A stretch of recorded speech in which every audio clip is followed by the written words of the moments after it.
What's up, guys? Mark here, Wired Kustoms Motorsports. I constantly still to this day get asked, what's the easiest way to conjoin an AERO port and make it longer with PVC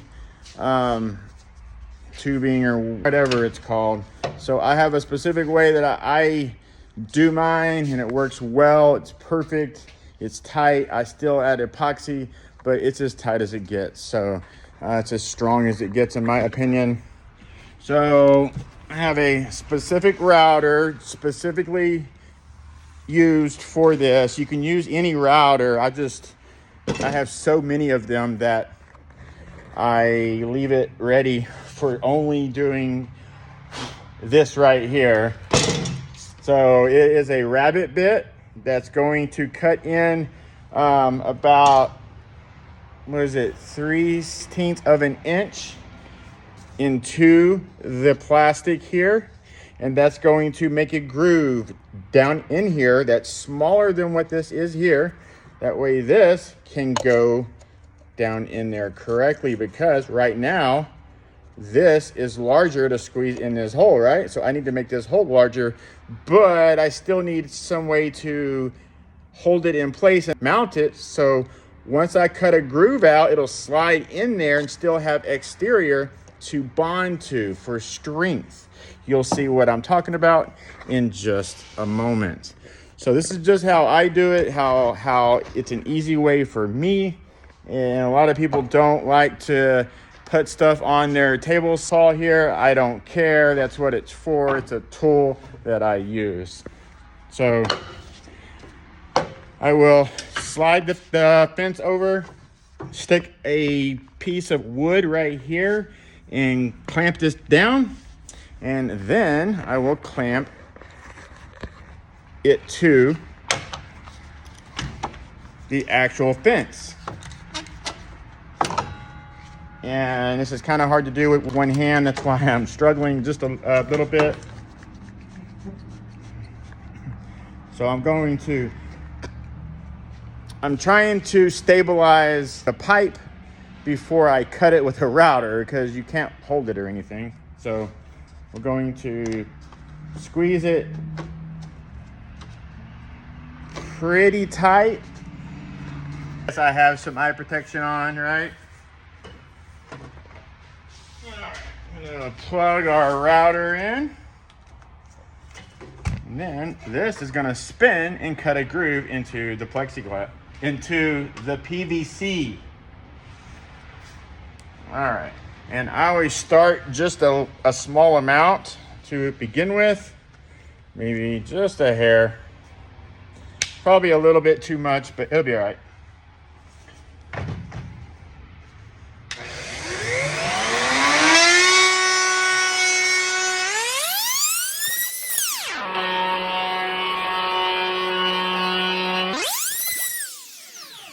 Yeah? What's up? How are you?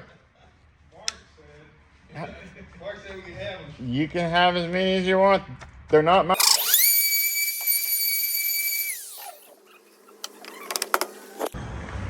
All right, guys, I had a client come in on me. I had to stop there, but let's go ahead and finish what I just showed y'all. Now, I am going to go down another probably half an inch to make it a 1 inch total to squeeze down in there.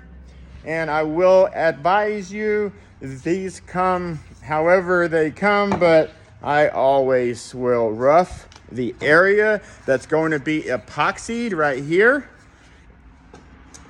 And then epoxy it. I might as well walk you guys through the epoxy process as well. And then I guess we'll post this on YouTube. It's a lot of work to take time to do all this and edit. So we greatly appreciate when people subscribe and like stuff, comment. All that stuff helps out the algorithm more than you would ever know. More than you would ever know. So we're gonna go ahead and complete this, and then we'll epoxy them and let you guys look at it. These are going in these two small enclosures right here for a 23 Honda Accord. Let's keep rolling.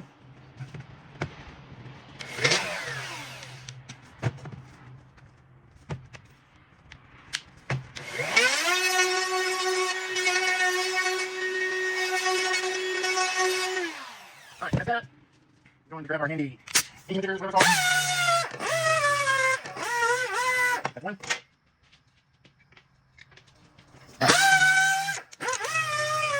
Got her.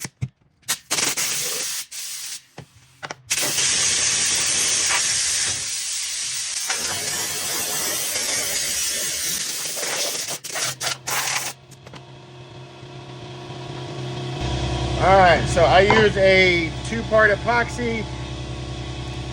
I've always used epoxy when I create these, always. Just extra protection. It'll never come apart, ever. I never want this to ever come apart.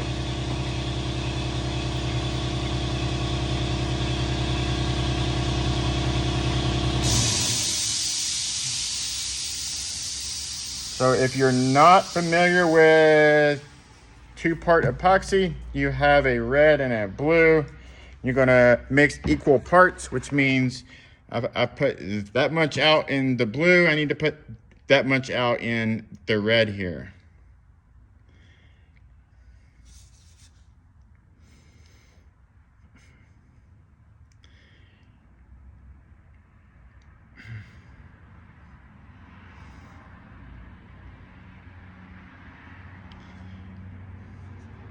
It does not have to be like spot on. It just needs to be pretty close.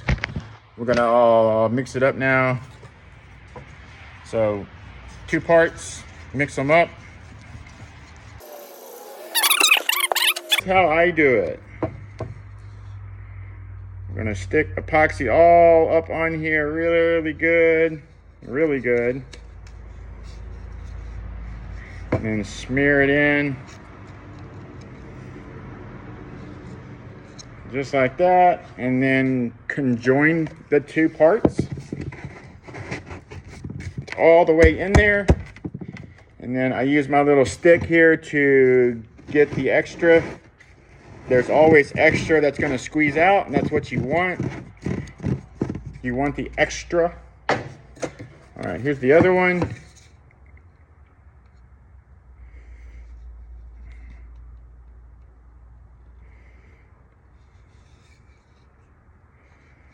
And then smear it in, smear it up, smear it in, whatever you want to call it. And then conjoin the 2 parts. Spin it. I didn't spin the other ones, but yeah, I do normally spin it. Get the extras off, extra. There's a little bit dripping. You want to.